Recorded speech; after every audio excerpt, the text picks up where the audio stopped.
안녕하세요. 저희는 컴퓨터 비전 4팀 블루베리 팀입니다. 저는 도입 부분 발표를 맡은 김별이입니다. 왼쪽 그림을 주목해 주세요.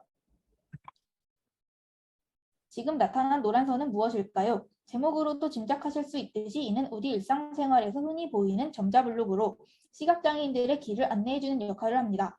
이런 점자블록들 중 파손, 훼손되어 있거나 이물질이 있는 경우 시각장애인들은 보행에 어려움을 겪을 수 있습니다. 저희 팀은 이런 문제를 해결해 보고자 시각장애인을 위한 이상 점자블록 탐지 및 경고 인베디드 시스템 개발이라는 주제로 프로젝트를 진행하였습니다. 내용 소개에 앞서 저희 팀원들을 간단히 소개하고 넘어가도록 하겠습니다. 저희 팀은 저와 김진우님, 박도영님, 그리고 서준영님 이렇게 4명의 팀원으로 이루어져 있습니다. 발표 내용 순서는 다음과 같습니다. 저희는 실생활에 도움이 될 수 있는 일을 해보고자 일상생활 속 문제들을 조사하던 중 점자블록에 대한 문제점에 주목하게 되었습니다. 왼쪽에 있는 사진은 구글의 점자블록 문제점이라는 키워드를 검색했을 때 나오는 내용 중 일부를 캡처한 것입니다. 그리고 오른쪽에 있는 사진의 경우 국민권익위원회에서 실시한 점자블록 민원수에 대한 설문조사 결과입니다.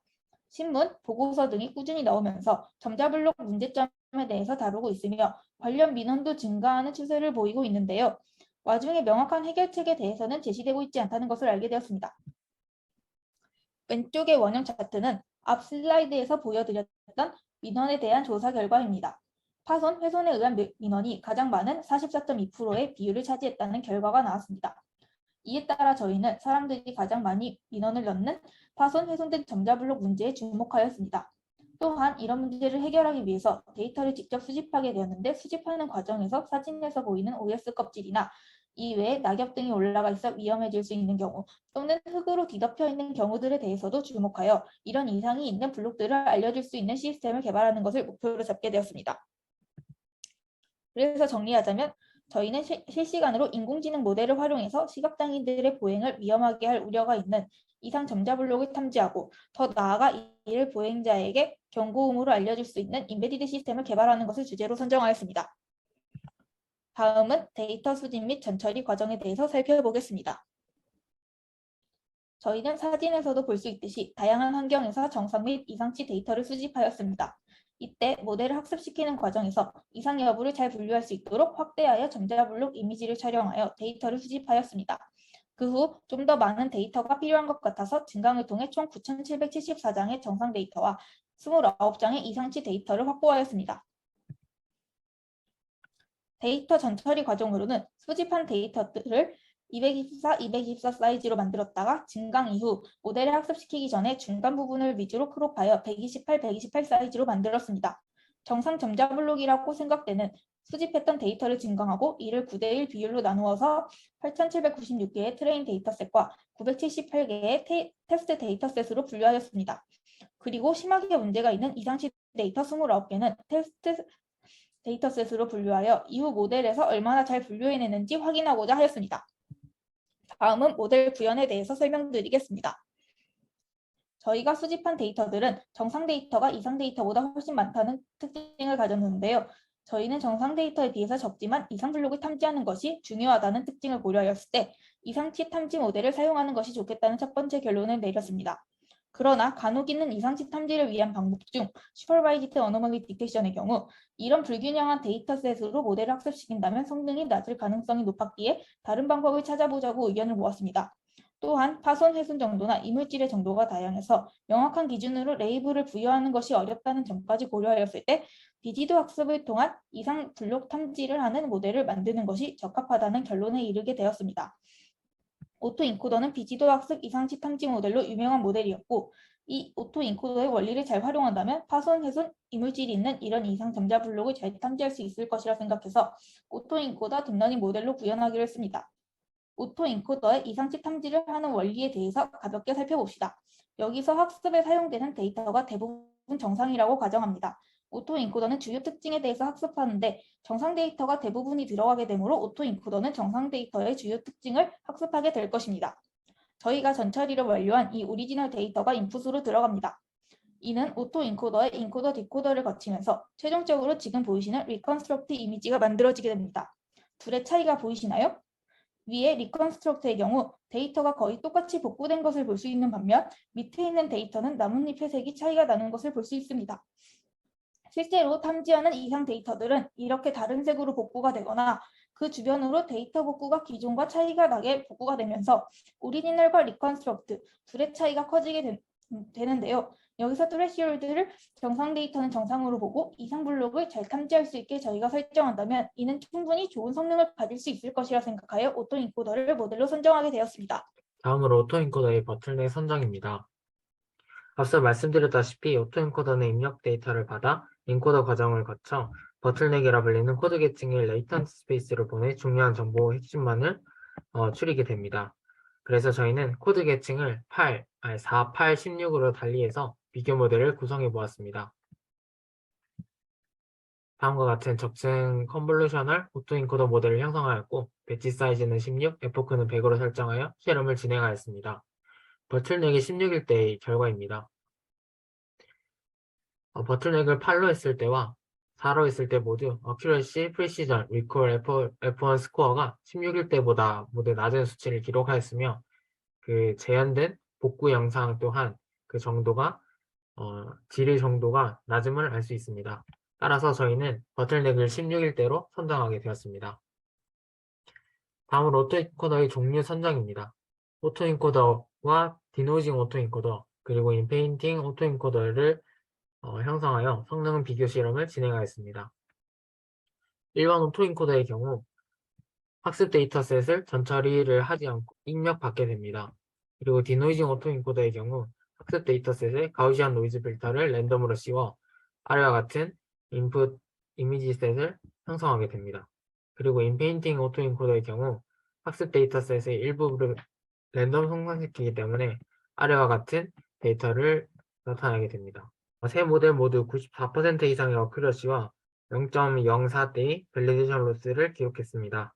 라즈베리파이에서 구현하고 그리고 실시간으로 영상을 입력받는다는 환경을 생각해서 이미지 전처리 과정이 간단하고 그리고 메모리 사용량이 적으면서 우수한 결과를 얻을 수 있는 일반 오토인코더 모델을 최종 모델로 선정하게 되었습니다. 다음은 선정한 결과를 바탕으로 만든 모델 구현 모습입니다. 다음으로 오토엔코더의 스레스홀드를 선정하였습니다. 정상 데이터와 이상치를 잘 구분할 수 있는 스레스홀드를 선정하는 과정으로 리콜과 프리시즌을 모두 고려해서 가장 적절한 스레스홀드를 선정해야 되기 때문에 저희는 이 둘의 조합 평균인 F1 스코어를 성능 지표로 활용하게 되었습니다. 이상치 판별 기준에 따라 분류기 성능이 달라지기 때문에 이상치 판별 기준을 범위, 최대값, 누적합, 평균의 4가지 통계치로 삼고 각 분위수에 대한 스레스홀드를 구하고 성능을 비교하였습니다. 먼저 분위수에 대해서 간략히 설명드리겠습니다. 앞에 보이시는 그래프는 학습 데이터의 오차 분포표입니다. 그래서 분위수를 0.985로 설정했을 때의 스레스홀드는 다음과 같이 성정되고 그리고 0.99, 0.95, 0.999에 대해서도 같은 해당 분위수에 대한 스레스홀드를 선정하게 됩니다. 다음은 비교 결과입니다. 이상치 판별 기준을 범위로 했을 때 AOC 값이 0.9402로 가장 높게 나타났습니다. 그 뒤를 이어서 최대값, 누적합, 평균 순으로 AOC 값이 나타났습니다.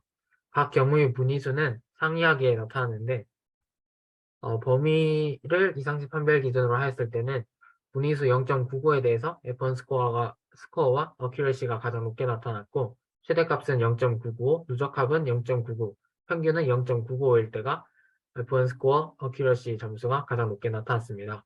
따라서 해당 모델들을 비교하여 최종 모델을 선정하였습니다.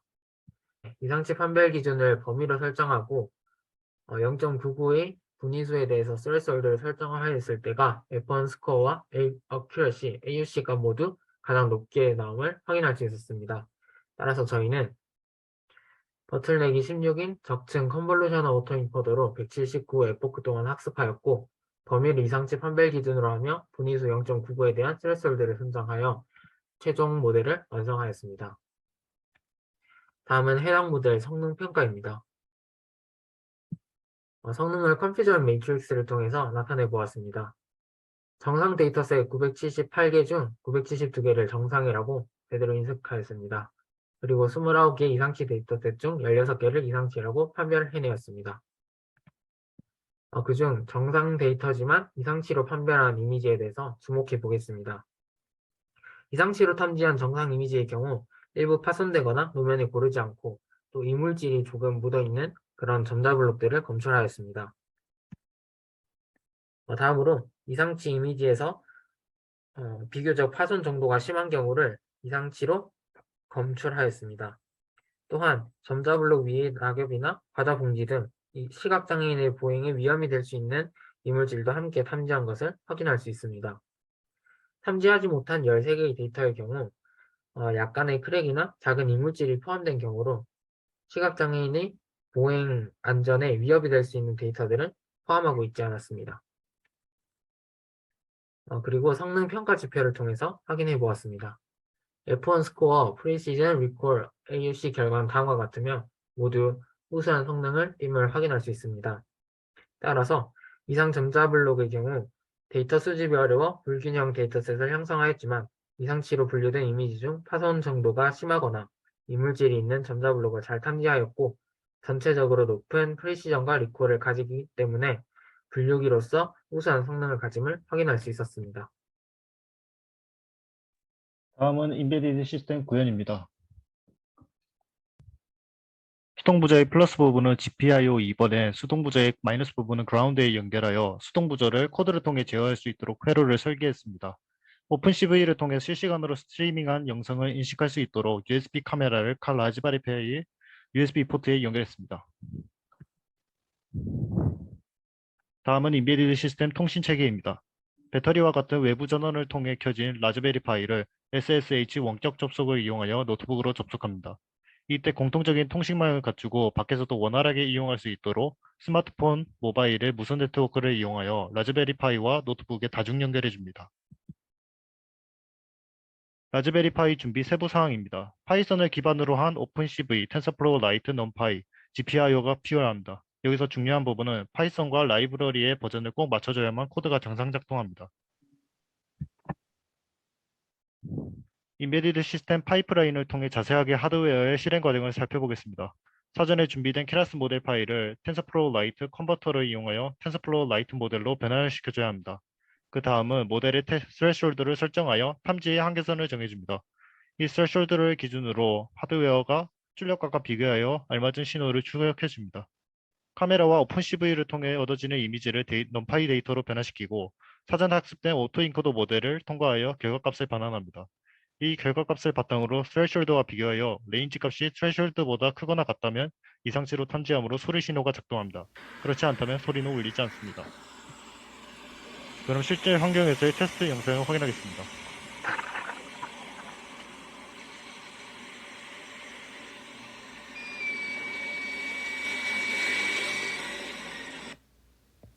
다음과 같이 무성한 잡초들로 인해 파손되어 있는 전자블록을 이상치로 탐지하여 부저가 작동하여 소리가 울리는 모습을 보입니다. 다음으로 기대 성과 및 발전 방안에 대해서 말씀드리겠습니다. 먼저 기대 성과입니다.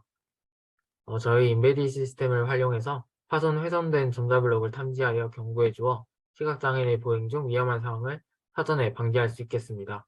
뿐만 아니라 미끄러운 전단지, 낙엽, 과자 봉지 등 전자블록 위의 이물질도 함께 탐지하여 경고해 줌으로써 보행 중 발생하는 다양한 돌발 상황에 대해서도 대처할 수 있겠습니다. 다음으로 발전 방안입니다. 먼저 인공신경망을 이용한 전자블록 인식 방안이라는 기존 연구와 연동하는 방법을 생각해 보았습니다. 왼쪽에 보이시는 것처럼 전자블록을 우선 인식 후 본 연구의 인베디드 시스템을 활용한다면 전자블록의 파손 여부를 더 정확히 판단할 수 있어 좋은 활용도를 보일 수 있을 것으로 기대됩니다. 다음으로 이상 전자블록 연계 시스템을 구현해 보았습니다.